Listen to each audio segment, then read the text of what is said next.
The UFC have seemed to have forgotten that they actually have a heavyweight champion in Tom Aspinall.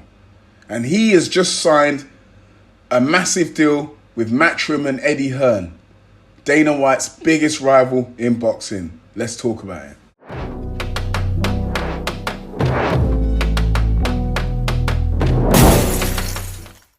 Okay, welcome back to the channel. Welcome back. So Tom Aspinall signs a management deal with Matchroom and their new outfit that they're putting out there to sign UFC fighters only. MMA and UFC fighters only. They won't be signing any boxers. That's just cleared that thing up. So Eddie Hearn will be in some sort of an advisory role for Tom Aspinall. Tom Aspinall said that his dad manages him, so Eddie Hearn will be liaising with his father to try and get a better contract and a better negotiations for Tom Aspinall. I believe they're also going to be doing some type of, Eddie will be trying to get sponsorships for Tom Aspinall. It's crazy that Tom Aspinall is the heavyweight champion of the UFC and nobody knows who he is, right? He's not a household name in the UK. And I believe Eddie Hearn, looking at the work that he's done with Anthony Joshua, is going to try and bring Tom into that fold, get him loads of sponsors and hype him up before his next fight. But I believe Eddie Hearn will be doing that solely to promote Tom Aspinall and, deliberately probably leaving out anything to do with the UFC so they don't promote the UFC at the same time, Dana White put out a statement about a week ago. He said that this is so easy. He's come into boxing, he's taken over straight away, and it's like beating up babies. Yeah, I think that's a strange analogy. Someone who comes out of a little, I don't know, a metaphor, some type of thing like that, a little saying like that, you got to look at it and think, bro, what's going on in your head? Beating up babies? Who beats up babies? What the hell? That's some crazy shit. Anyway, Dana White doesn't realize, look, these guys have been pitting it in boxing for a while. All the big promoters, you got, the Hearns, the Warrens, De La Hoyas, the PBCs of Al Haymans. We've got Bob Arum over there, Top Rank, and maybe I've missed out a few, but who knows, whatever.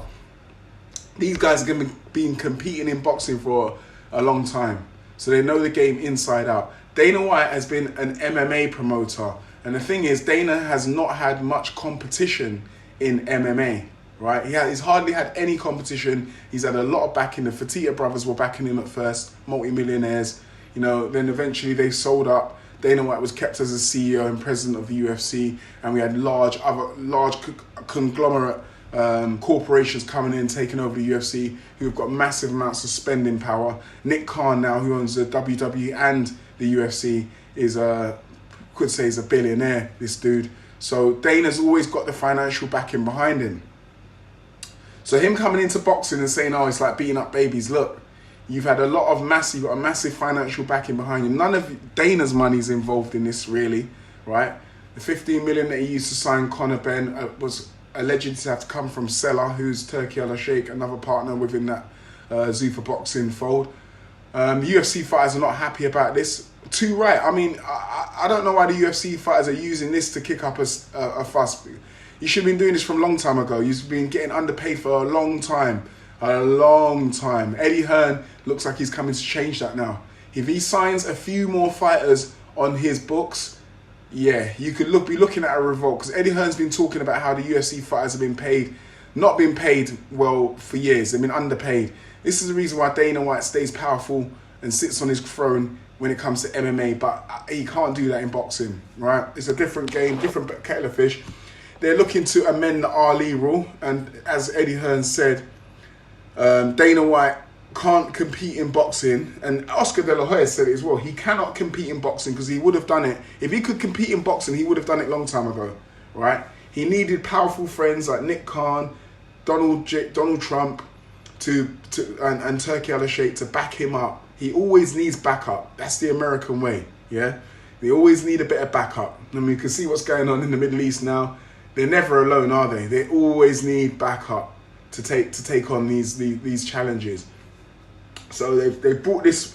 So now they've got the machine involved in boxing. They're now looking to steamroll boxing. And look, we've seen Frank Warren bring up a massive lawsuit. We've now seen Don King do the same thing. And Eddie Hearn said he's looking at to maybe possibly look at these. He's taking legal advice at the moment over the whole Conor Benn signing, so it's getting a bit messy. And Eddie's not going down without a fight. One thing I have to say is, look, Eddie Hearn and Matchroom cannot match Seller and TKO with Dana White at the helm. But they can't match him when it comes to spending power, right? Even though Matchroom are a billion dollar company, I mean, we're talking about billionaires within their own right that own shares in this company in Zuffa Boxing.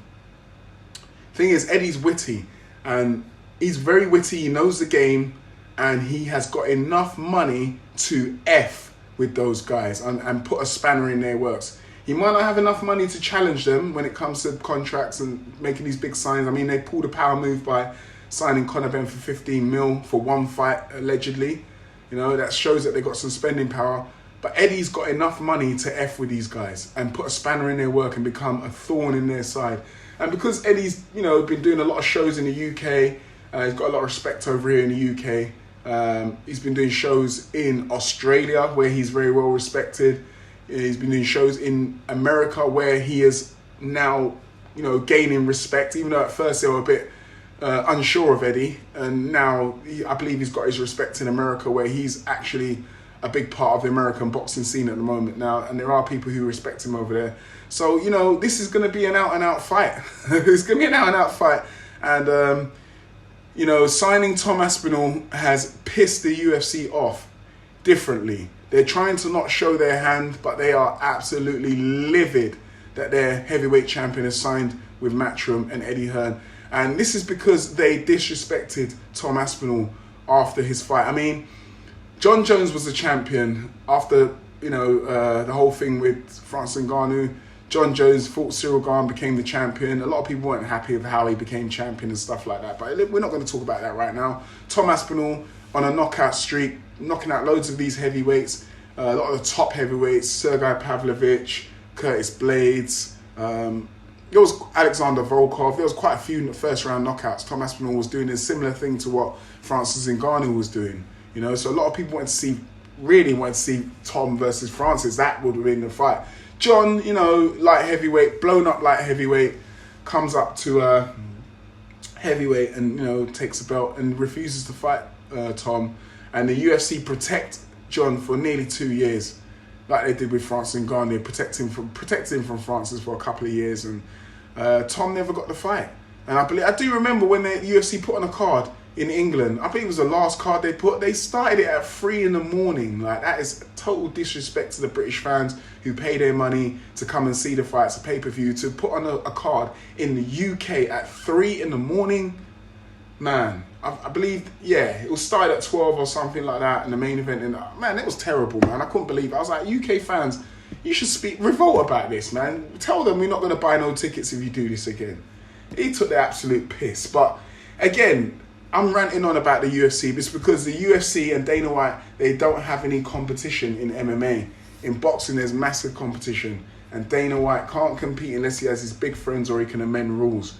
Now he's got this.